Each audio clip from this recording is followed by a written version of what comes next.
didn't get hurt, it probably would have been Triple H and Austin at SummerSlam. It would have been. So some people would say Austin as the face, Triple H would be the one going over to the alliance. That's a strong possibility. But you know what? If you ask me, I'm glad that didn't happen. Angle got his shot. I thought Angle was great. I thought, let's not forget about the comedy skits that Austin and Angle did. I know some people thought it was dumb. It made Austin look like a jackass, but I thought it was funny as hell. That's really what kept me watching. That was hilarious. It really was. It really was. And the reason they did that is because both those guys were injured. So there were a lot of injuries that year, not just for Benoit and Triple H, but Austin and Angle were injured for a good part of that. Oh, let's not forget the reason why Angle was injured was because he fought Shane McMahon in the most amazing match King of the Ring in that street fight. Shane and Angle went through hell. Shane almost killed himself. Yeah, I mean, who would have thought? I mean, everybody loves Shane McMahon because he's willing to put his body on the line. And Vince McMahon always put his body on the line too. But in that match, Shane McMahon went through hell.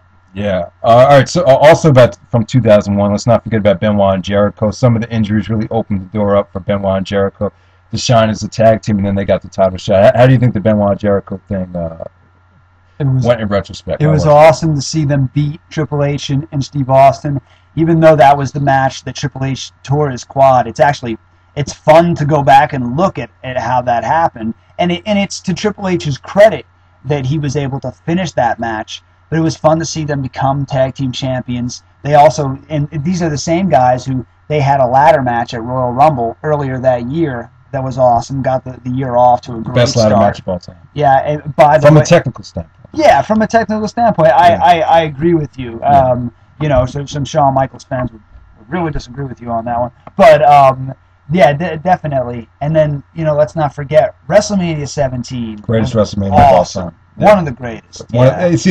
It's in the top two. Hell yeah. And if you said it's the greatest, I can't can't argue with you. And Benoit and Angle had a wrestling show that they just had a great wrestling match, a real wrestling match, almost like an amateur style match, and it got a great reaction. I think that's why the TLC match, Ed Spear and Jeff Hardy. I mean, without a doubt, you want to talk about WrestleMania that blew the roof off the building. WrestleMania 17. That's it. All right, so let's just jump into the Invasion. A lot of people hate the Invasion angle.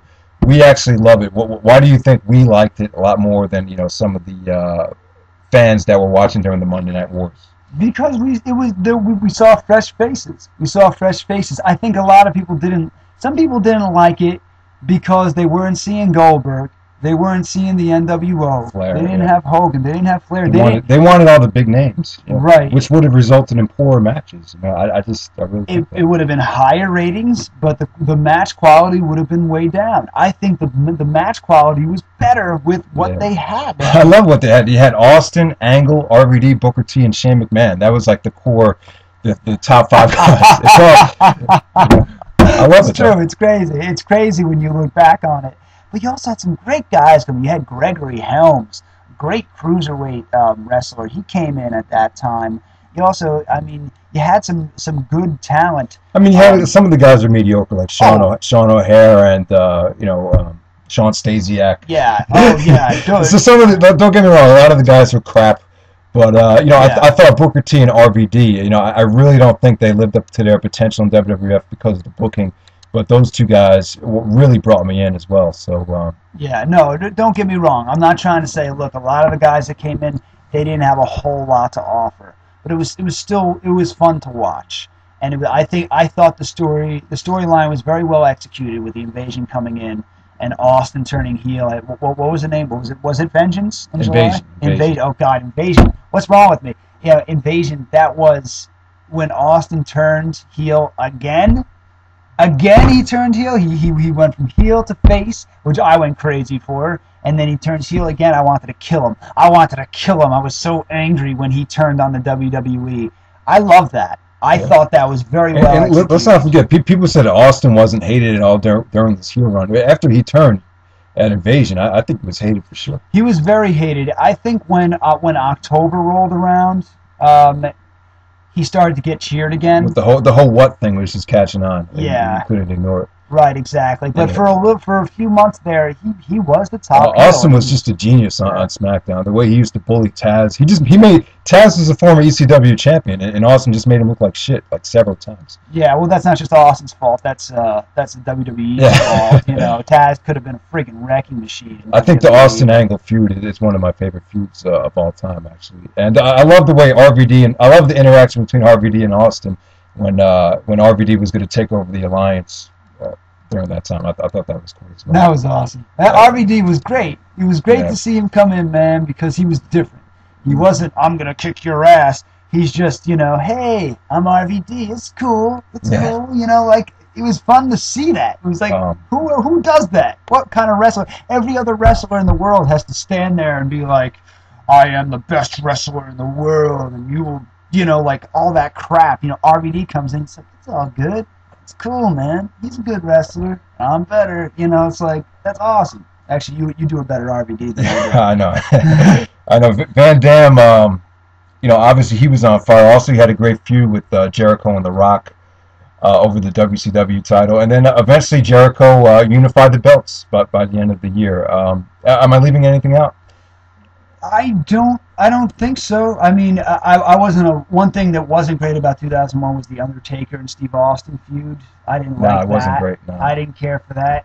And I think it should be noted that I think 2001, it was great, but there were definitely things about 2000, 2002, and maybe even 97 and 98 that were better than things that happened in 2001. Right. Obviously,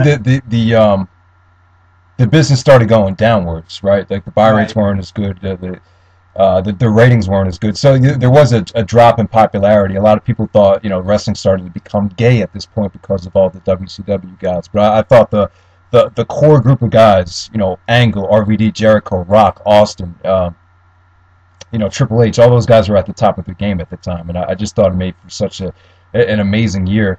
And let's not forget about Vince McMahon and I thought he did a lot of great things on television with Shane and Trish. I thought Trish Stratus was great. Stephanie was great, the owner of ECW. Stephanie just played such an awesome bitch in 2001, which she should get a lot of credit for. She was really hot that year. Well, she actually was really hot in 2000. Well, she got the breast implants, and then Rock and Jericho gave her a lot of jokes about that. That's awesome. And I thought Rhino's another guy. It's just some of the ECW guys really stood out that year, like Lance Storm, Rhino, the Dudleys. So it wasn't terrible, you know, as far as the guys that they brought in. No, but I think it's also notable enough to be number one on our list because that was the year Vince McMahon did purchase WCW. Right. That was it.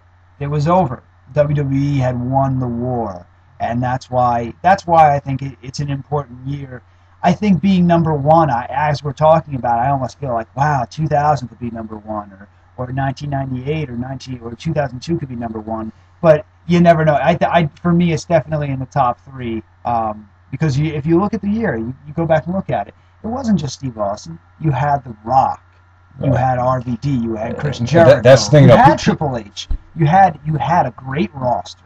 And you had some compelling storylines. Yeah, people talk about how you need a Hulk Hogan to survive in the business. Like you need just the one guy. But 2001, 2002, you had about 4 or 5 guys that can main event any pay-per-view. I mean, you had Rock and Triple H main event, or you could have Austin and Undertaker main event. You could have Jericho and Angle main event. I mean, you could go. There was like 6 guys that you can main event. Right. Exactly. So you just have so much variety and so many other go-to options. You know, one guy gets hurt, boom, this guy Angle steps in and takes over. So.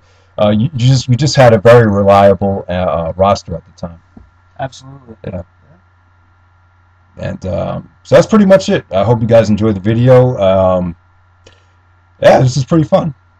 We'll see what 2011 ranks on our list. So feedback is appreciated. If you want to leave any negative comments, that's fine. I want feedback on this. So don't be afraid of hurting my feelings. Trust me, my feelings have been hurt by a lot of people in my life, so you leaving a negative comment is not going to hurt anyone's feelings, so please feel free to state your opinion on this list. And I just hurt my leg, so whatever you say is not going to hurt me anymore. Okay. That's a Shawn Michaels impersonation. Yes, HBK. You think that's a good impersonation? Oh, praise God. I don't. Some people are going to think you sound like Fat Albert.